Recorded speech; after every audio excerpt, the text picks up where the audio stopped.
The Anasazi. Why a whole civilization abandoned their luxury cliff dwellings to never return. Imagine walking into the heart of a bustling metropolis somewhere, like New York or London. You step into an apartment, and the scene is frozen. There is a pot of grain sitting on the hearth. A half-finished basket lies on the floor. The walls are intricately painted, and the architecture is more advanced than anything for 1,000 miles. But there is one thing missing: the people. No bodies, no signs of a sudden plague, just a haunting, echoing silence. This isn't the plot of a post-apocalyptic movie. This is the reality of the American Southwest in the year 1300. For centuries, a civilization we now call the Anasazi Ancestral Puebloans built an empire that defied the harsh realities of the desert. They didn't just survive, they thrived, creating luxury high-rise apartments carved directly into the faces of dizzying cliffs. These were the skyscrapers of the ancient world, stone masterpieces that offered protection, status, and breathtaking views. And then, at the very height of their power, they simply walked away. They left behind their homes, their sacred items, and their food supplies. They vanished into the dusty horizon, leaving the wind to whistle through their empty halls for the next 800 years.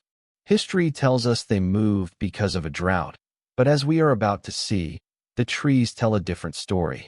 Deep within the masonry of a place called Pueblo Bonito, archaeologists have discovered a specific, chilling Cluyocoa hidden chamber that suggests they weren't just leaving a home.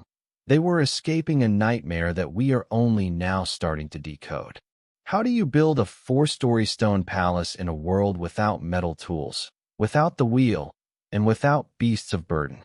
In our modern era, we rely on cranes, CAD software, and steel beams.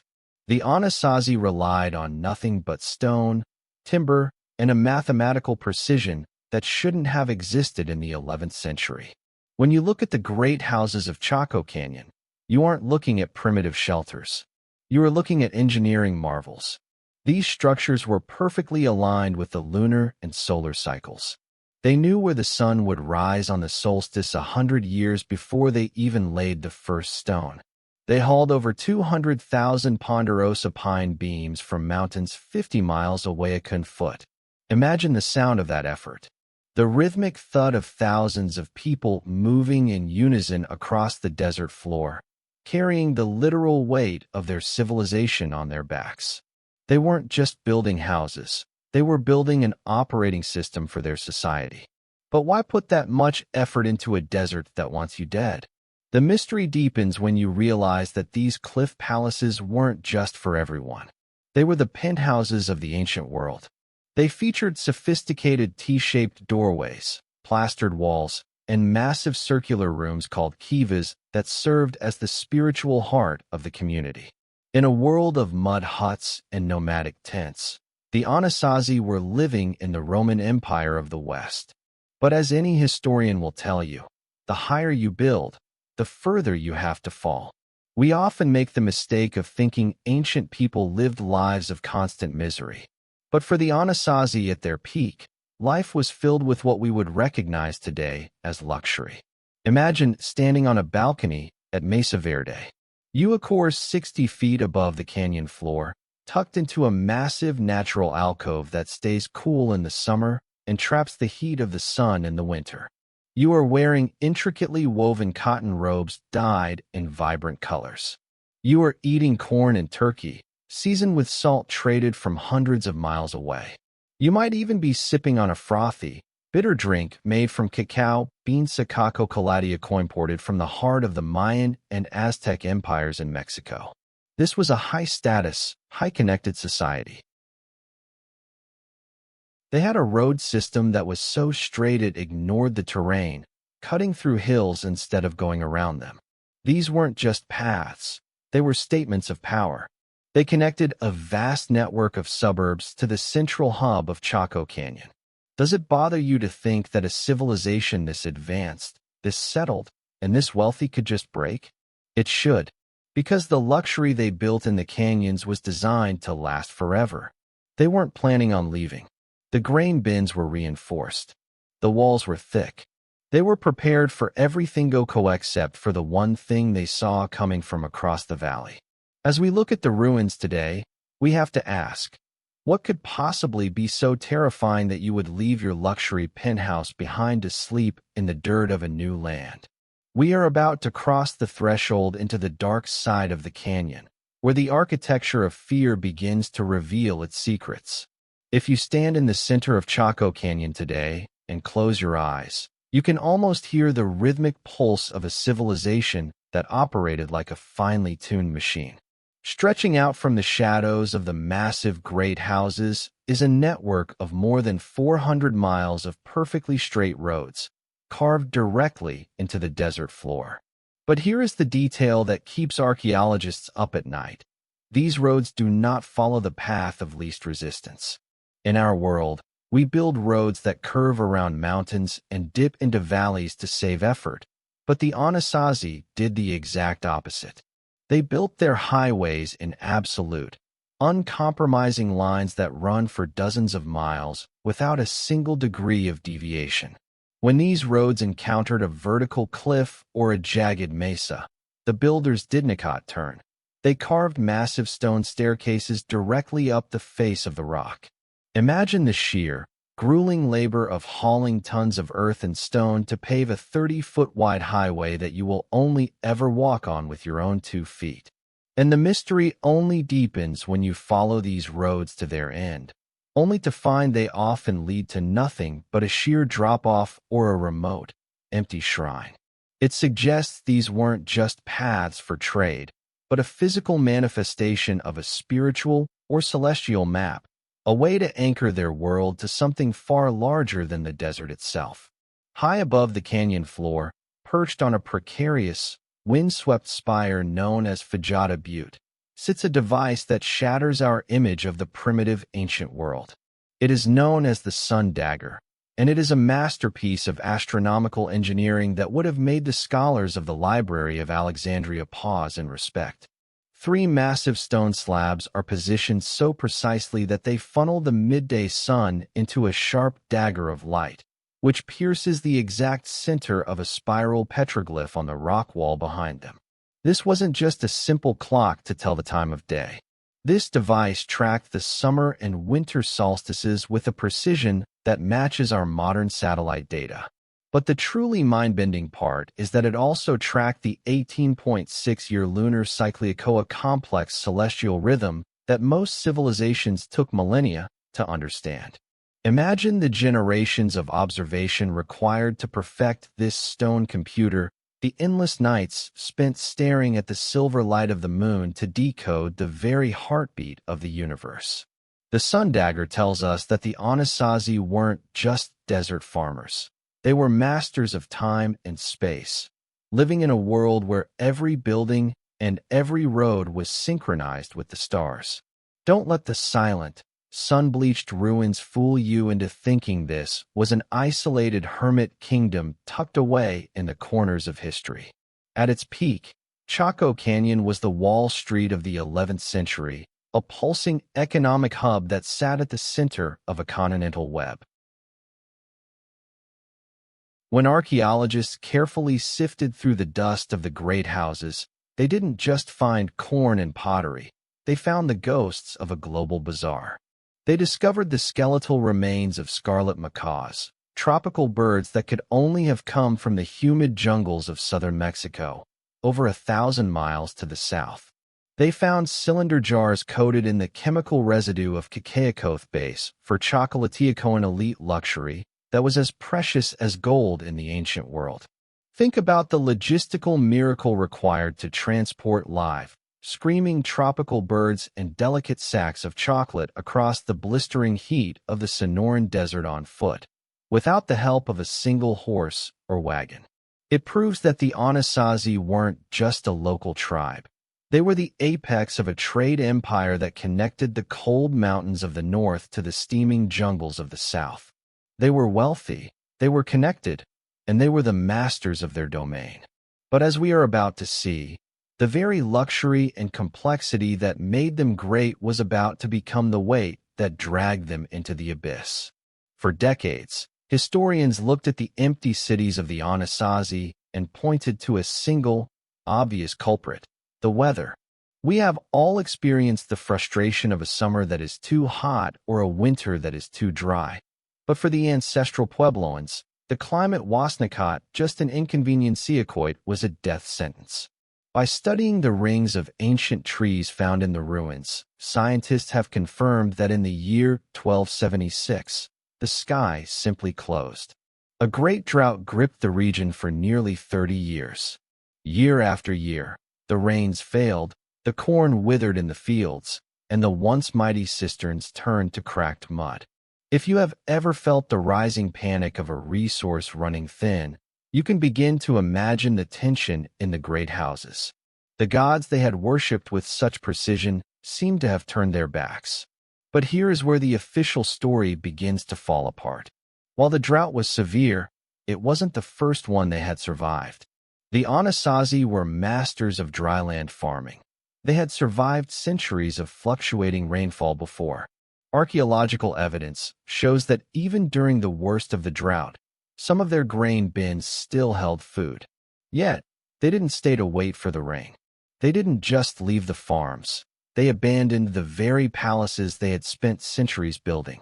This suggests that while the drought may have been the spark, the forest was already soaked in gasoline. The rain stopped, but something much more humanoca started. As the resources dwindled, the Anasazi made a move that defies traditional logic. They left the fertile valley floors, where their ancestors had lived for generations, and moved into the most inaccessible places imaginable. They began building the legendary cliff dwellings like Cliff Palace at Mesa Verde. To the modern eye, these look like the ultimate luxury retreats, tucked into beautiful natural alcoves. But look closer at the design. These weren't built for comfort, they were built for defense.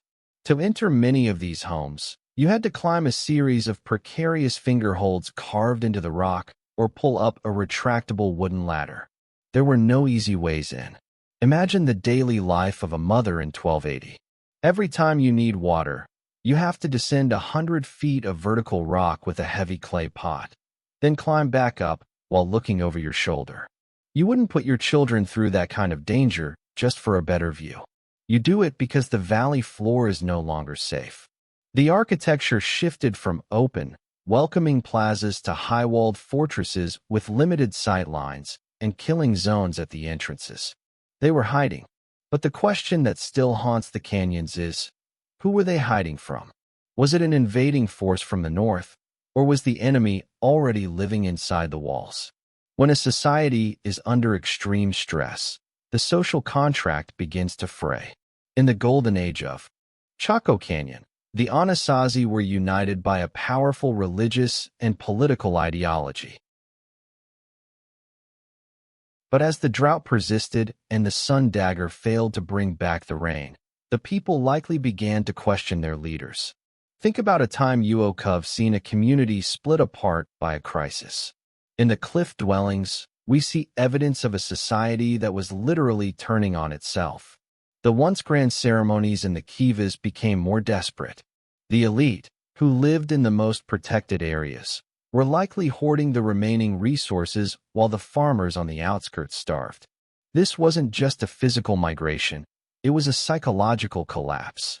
There are signs that the very religious system that held them together for 400 years was being systematically dismantled. In some sites, the sacred kivas were intentionally burned or sealed off before the people left, as if they were trying to cancel their old gods before fleeing. They weren't just leaving a location, they were abandoning an entire way of being. The luxury of the cliffs had become a prison, and the only way to survive was to destroy the world they knew and start over in the unknown south. If you are still watching, this next part will change how you see this civilization ocon, perhaps our own historical forever. For decades, the story of the Anasazi was one of a peaceful, spiritual people who lived in harmony with the desert. But as archaeologists began to peel back the layers of dust in the most remote corners of the Four Corners region, they found a reality that was far more disturbing. They discovered sites where the great silence wasn't caused by a peaceful walk into the sunset, but by a sudden, violent eruption of chaos. In several locations, they found evidence of massacresicamburied bodies left where they fell, fractured skulls, and homes that were intentionally set on fire with people still inside. But the truly darkest secret found in the floors of these luxury dwellings wasn't just Weracoit was survival at its most primal. Uokov probably noticed that when people are pushed to the absolute edge, the rules of civilization begin to dissolve. In certain sites, researchers found chemical evidence of ritual cannibalism. This wasn't a cultural tradition. It was a desperate, horrific response to the Great Drought and the total collapse of their social order.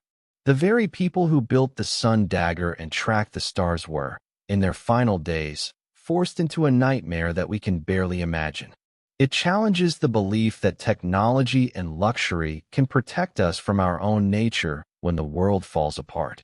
We often look for an external enemy to explain the fall of an Imperio-Cohen invading army or a catastrophic plague. But in the case of the Anasazi, the great saboteur might have been their own success. For 400 years, they built a society based on a rigid, highly complex religious and political system that required everyone to play their part perfectly. Imagine a machine where every gear is under immense pressure. As long as the rain fell and the trade flowed, the machine worked. But the moment the drought hit, the saboteur withinacothed inequality between the elites in the great houses and the farmers in the canyon Soco became a ticking time bomb. The elite priesthood of Chaco Canyon had promised that their rituals would keep the universe in balance. When the sky stayed dry for 30 years, that promise became a lie. If this makes sense so far, you all want to hear the next part, because it reveals exactly how a society decides to delete its own history. The people didn't just turn on each other. They turned on the system itself. They stopped following the roads to nowhere and started looking for a way out of the prison they had built. The saboteur wasn't an outsider. It was the realization that their way of life was no longer worth the price of survival. As the 13th century came to a close, the Anasazi made a final, radical choice. They didn't just move to a new valley. They performed a religious cleansing. Across the region, we see evidence of closing ceremonies. Before walking away from their luxury cliff dwellings, the people didn't just pack their bags. Sakathy systematically destroyed their most sacred spaces. They set fire to the kivas, the circular rooms that had been the heart of their spiritual life for centuries. They sealed up the doorways of their great palaces with stone and mortar, as if they were entombing a ghost. This was a massive, collective decision to leave their luxury behind because it had become a spiritual burden. They were escaping the baggage of an empire that had failed them. They walked south, following a new vision, leaving their skyscrapers to the wind and the ravens. But where did they go, and what did they become?